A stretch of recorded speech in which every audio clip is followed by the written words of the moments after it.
भारत ने सोमवार को नई दिल्ली में कनाडा के राजनयिकों से शनिवार तक देश छोड़ने को कहा, क्योंकि ओटावा ने कहा था कि वो पिछले साल एक सिख अलगाववादी नेता की हत्या के बाद अपने भारतीय राजदूत और अन्य राजनयिकों की रुचि के व्यक्ति के रूप में जांच कर रहा है।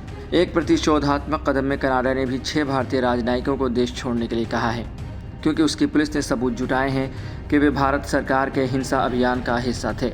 विदेश मंत्रालय ने एक प्रेस बयान में कहा कि भारत सरकार ने निम्नलिखित 6 कनाडाई राजनयिकों को निष्कासित करने का फैसला किया है: श्री स्टीवर्ट रॉस व्हीलर, कार्यवाहक उच्चायुक्त श्री पैट्रिक हेबर्ट, उप उच्चायुक्त सुश्री मैरी कैथरीन जोली, प्रथम सचिव श्री लैन रॉस, डेविड ट्राइटस, प्रथम सचिव श्री एडम जेम्स टुइपका, प्रथम सचिव सुश्री पाउला ओरजिउला, प्रथम सचिव। उन्हें शनिवार 19 अक्टूबर 2024 को रात 11:59 तक या उससे पहले भारत छोड़ने के लिए कहा गया है।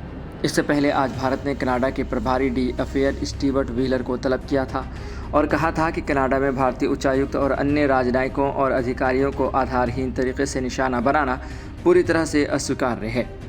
अपने राजनयिकों को वापस बुलाते हुए नई दिल्ली ने कहा कि उसे उनकी सुरक्षा सुनिश्चित करने के लिए मौजूदा कनाडाई सरकार की प्रतिबद्धता पर कोई भरोसा नहीं है।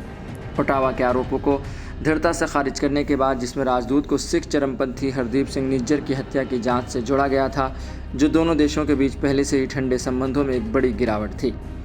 नई दिल्ली ने कहा कि उनके दूत संजय कुमार वर्मा जापान और सूडान के पूर्व राजदूत एक सम्मानित कैरियर राजनयिक थे और उनके खिलाफ आरोप हास्यास्पद हैं और अवमानना के साथ व्यवहार किए जाने के योग्य हैं। इसने कहा कि यह कनाडा के प्रभारी डी अफेयर को रेखांकित किया था कि चरमपंथी और हिंसा के माहौल में ट्रूडो सरकार की कार्रवाइयों ने उनकी सुरक्षा को खतरे में डाल दिया और सरकार ने कनाडा में अपने उच्चायुक्त और अन्य लक्षित राजनयिकों और अधिकारियों को वापस बुलाने का फैसला किया था। सरकार ने कहा कि भारत के पास ट्रूडो सरकार द्वारा भारत के खिलाफ उग्रवाद, हिंसा, अलगाववाद को समर्थन के जवाब में आगे कदम उठाने का अधिकार है। भारत के प्रति प्रधानमंत्री ट्रूडो की शत्रुता लंबे समय से देखी जा रही है। 2018 में वोट बैंक को लुभाने के उद्देश्य से भारत की उनकी यात्रा ने उन्हें असहज कर दिया। उनके मंत्रिमंडल में ऐसे लोग शामिल हैं जो भारत के संबंध में उग्रवादी और अलगाववादी एजेंडे से खुले तौर पर जुड़े रहे हैं। दिसंबर 2020 में भारतीय आंतरिक राजनीति में उनके खुले हस्तक्षेप से पता चलता है कि वे इस संबंध में कितनी दूर तक जाने को तैयार हैं, मंत्रालय ने कहा। निज्जर, जो 1997 में कनाडा में आकर बस गए और 2015 में नागरिक बन गए, ने भारत से अलग होकर खालिस्तान नामक एक अलग सिख राज्य की वकालत की थी। वह कथित आतंकवाद और हत्या की साजिश के लिए भारतीय अधिकारियों द्वारा वंचित था। पिछले साल सितंबर में प्रधानमंत्री जस्टिन ट्रूडो द्वारा निज्जर की हत्या में भारतीय एजेंटों की संभावित संलिप्तता के आरोपों के बाद भारत और कनाडा के बीच संबंध गंभीर तनाव में आ गए थे।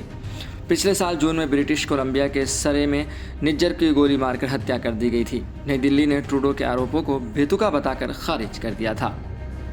ऐसी ही खबरों के लिए देखते रहें सहारा समय का समय डिजिटल।